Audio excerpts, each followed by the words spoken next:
Another billion-dollar boondoggle in the blue state of Massachusetts, which is now scrapping its migrant shelter program. Governor Maura Healey announcing the closure of all remaining hotel shelters in that state. Yeah, it's going to contradict law, but we'll get into that. Massachusetts has already spent more than $800 million on housing more than 4,000 migrant families just this fiscal year.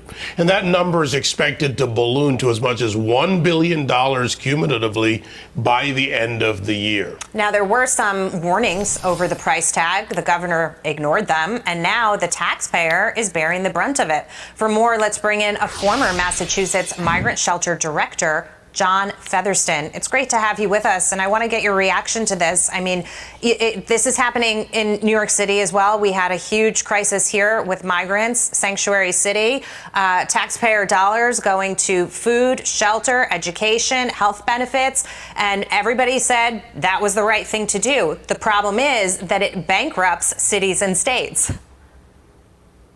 Absolutely. Jackie and David, thanks for having me on this evening. You know, here's the bottom line with Maura Healey, our governor. She's lied to us for the last 2.5 years, and now she expects us to believe anything that she says when it comes to these migrant shelters. She has systematically failed the taxpayers in Massachusetts, but even more importantly, from a humanitarian standpoint, she's failed the migrants. She has set the migrants up for failure. So now I can sit there and say that she has wasted billions of dollars and set these poor people up for failure. She's not only set the migrants up for failure, she ends up having to go back to the people. What do you do now? The gravy train from the Biden administration is not there. That's part of the issue here. And you know the name Taxachusetts and why it's applied. Where is she going to go now that the migrants are there? Unless they self-deport, they're not leaving. And you do have a state law, a shelter law in place. Well, David, the problem is now that she's closed what we call her Healey hotels, and now she's placing people into residential apartments throughout the Commonwealth. My words, bribing landlords to house people that you normally wouldn't house, and spending up to $50,000 through a program called Home Base. I want you all to listen to that. They're spending $50,000 through a program called Home Base, giving illegal immigrants $50,000 in home vouchers. Remember that. So now she is spreading the problem across the entire Commonwealth rather than just, the 100 or so hotels that people were in. So now you're going to have impacts on your local school systems. You're going to have impacts with your local police and fire departments. You're going to have systematic problems with landlords not getting what they were promised. You sign a lease with somebody for 4 people and it turns out there's 9 people living in these shelters. Wow. The governor has really put Massachusetts in a bind with this. She hasn't thought this out. She's trying to do it with all smoke and mirrors.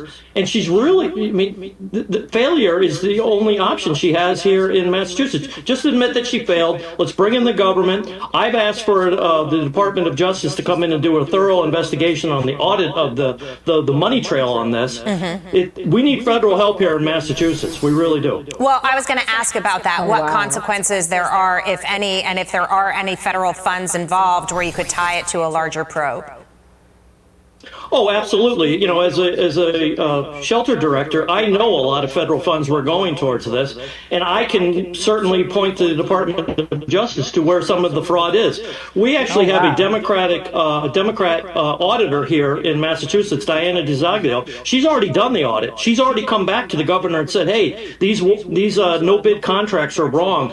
There's been spending frauds. The governor totally disregarded it. So the DOJ has to just come in and confirm what the auditors already come up with, and somebody needs to go to jail, and it's probably Maura Healey. Well, then a quick one, if you will, John. What happens if the DOJ comes in, finds this fraud? Where does it go next within the state? Well, the legislature's been very quiet about all of this. It's my personal opinion. Governor Healey never thought she was going to be the governor of Massachusetts in August of 2025. She actively campaigned for the Biden and Harris campaign. She thought she was going to be the Attorney General of the United States of America, and the election didn't go her way, thankfully. And she never thought that she was going to have to deal with this, and she's just looking for an exit ramp to get out of this. But somebody needs to be held accountable and somebody needs to go to jail. She should be prosecuted. John Featherston, thank Absolutely. you.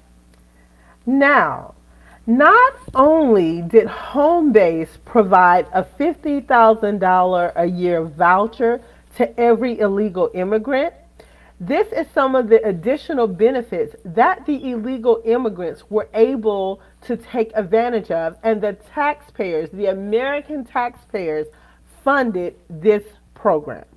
So they get monthly payments to help with up to 2 years in rent for your own apartment, living with a host or co-sharing an apartment. First and last month's rent, security deposit, and broker's fee for a new apartment. Landlord incentives. Homebase may use to pay landlord bonuses equal to up to 1 month's rent of the unit. Then the rent and utility in arrears. The $5,000 a month is a EBT cash. They are able to withdraw the cash out of an ATM machine and have the cash on hand. Then there's a furniture expense, moving expenses. They're getting SNAP benefits up to $1,000 a month.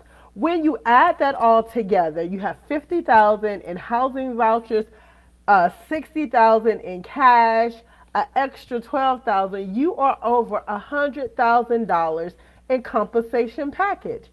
American taxpayers are paying for immigrants to have $100,000 in compensation package to live in the United States. How many of us are making $100,000 a day?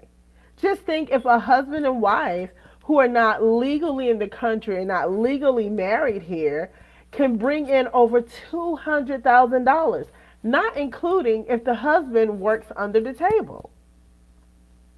So, family, let me know what you think about this. Let's get the discussion going. Drop a comment in the comment section. Let me know how you feel about immigrants making $100,000 a year off of the American taxpayers. Again, remember to like, share, subscribe, hit the notification bell so you're always prompted when I drop a new video. And again, always remain curious, stay bold, and I'll see you in the next video. Have a good evening.